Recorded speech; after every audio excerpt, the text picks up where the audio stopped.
No one expected it.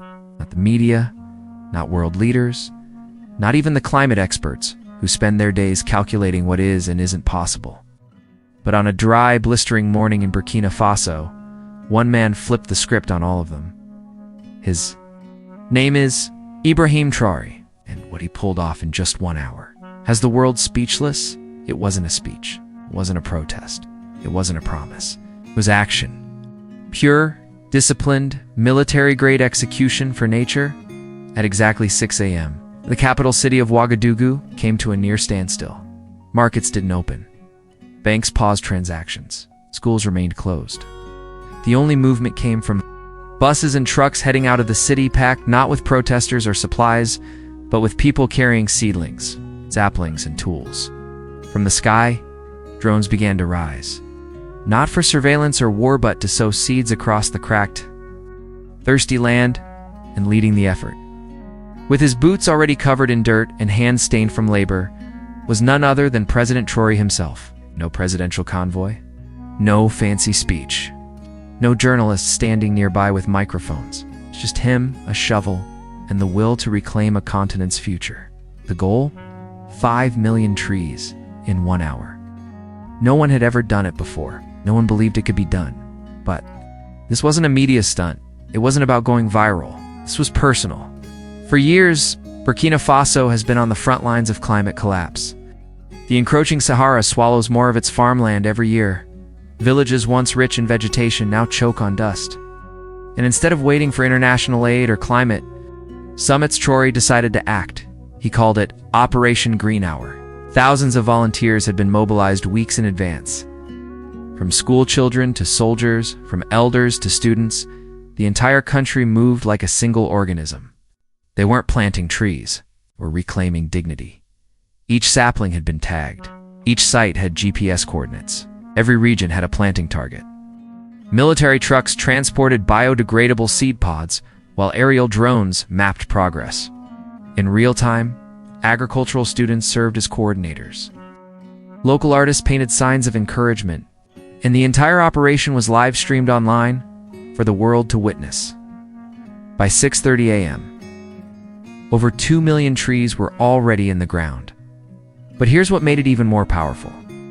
There were no celebrities, no foreign NGOs, no billionaires writing checks for publicity, just people united, focused.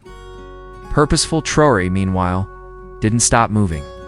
Camera crews occasionally caught glimpses of him, soaked in sweat, hauling crates of seedlings with teenagers, joking with farmers, crouching to press soil around a tiny root. He wasn't directing, he was doing, and he wasn't alone. Mothers planted alongside their daughters. Retired veterans showed young boys how to dig deep and steady. Entire communities formed impromptu human chains, passing water buckets, tree saplings, tools, all synchronized like clockwork. At exactly 7 a.m., the final whistle blew. 5000000. Trees had been planted, verified, documented, logged, and then silence. No fireworks, no national anthem. It's just quiet. A kind of sacred hush that settled across the country as people stood beside what they had just created. The ground no longer looked dead. It looked alive. Traoré stood in a circle of school children, his hand resting on the fragile stem of a freshly planted lime tree. He bent slightly and whispered, "Grow taller than we ever could."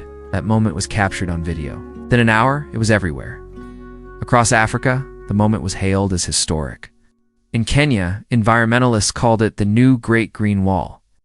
In Senegal, children marched with banners that read "Africa plants back."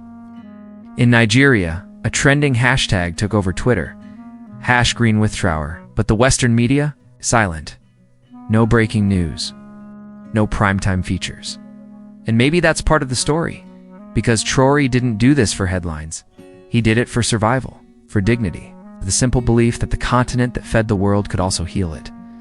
Even so, the impact couldn't be ignored.